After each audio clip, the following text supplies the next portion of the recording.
Hello বন্ধুরা, কেমন আছো সকলে? আশা করি অনেক অনেক ভালো আছো। আমিও কিন্তু অনেক ভালো আছি। আজকে তোমাদের সাথে নিয়ে চলে আসলাম বারোদোল মেলার পার্ট 1।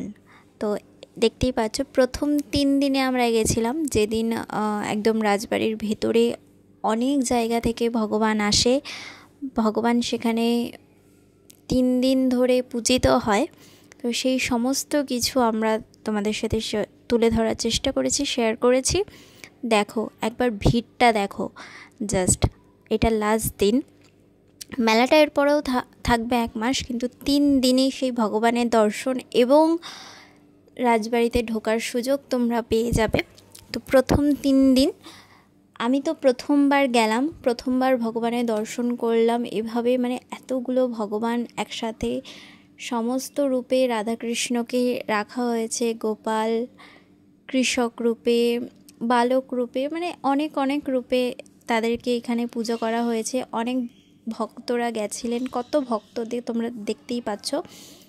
এবং এখানে অনেক সাধু সন্ন্যাসীরাও কিন্তু ভিড় জমায় এবং তাদেরকেও কিছু কিছু করে দান ধ্যান করা এখানে সবাই করছিল দেখলাম। কিন্তু আমরা যেহেতু প্রথমবার, তো আমরা কিছুই নিয়ে যেতে পারিনি।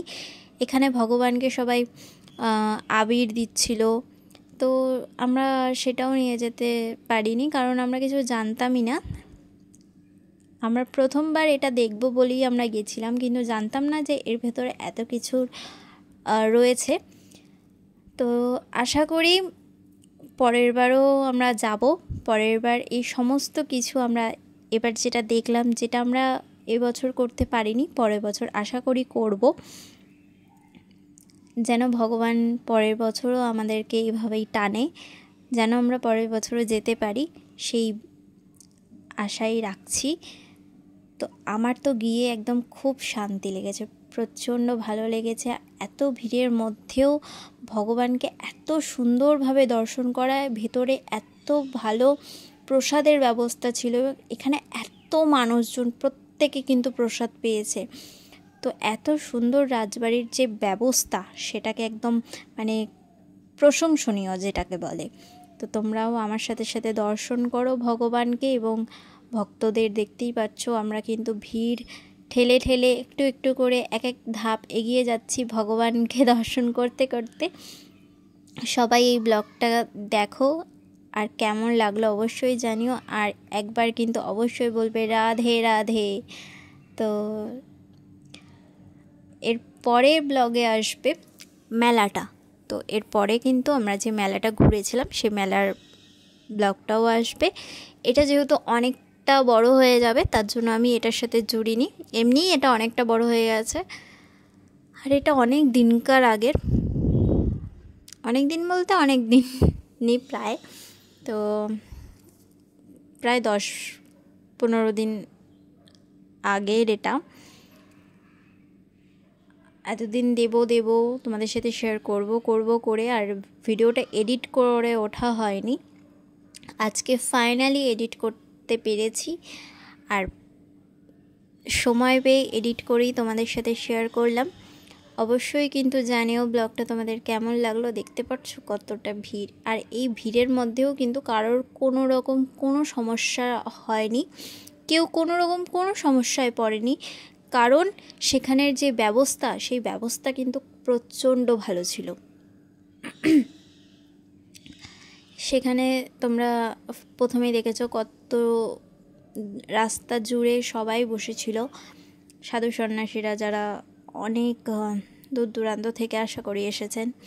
এবং এখানকার কিন্তু ভগবানরাও কিন্তু অনেক দূর দূরান্ত থেকে এক এক জায়গা থেকে এসেছেন। আমাদের অগ্রদ্বীপেরও ভগবান যে গোপীনাথ, সেটা তোমাদের সাথে অবশ্যই শেয়ার করেছিলাম, সেই গোপীনাথও কিন্তু এখানে আসতো আগে, কিন্তু কিছু সমস্যার কারণে এখন গোপীনাথ এখানে আসতে পারেন না, যার কারণে কিন্তু গোপীনাথের বিগ্রহর বদলে তার পটচিত্র এখানে দেওয়া আছে, সেই রূপেই তিনি এখানে পূজিত হন। এবং এখানে হচ্ছে দেখো কত মানুষ শ্রীকৃষ্ণ মানে ভগবানের বেশ ধরে রয়েছে।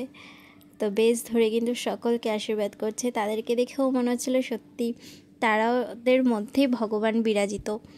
এই হচ্ছে রাজবাড়ি, তোমাদের সাথে শেয়ার করলাম। কেমন লাগলো কিন্তু অবশ্যই কিন্তু জানাতে ভুলবে না।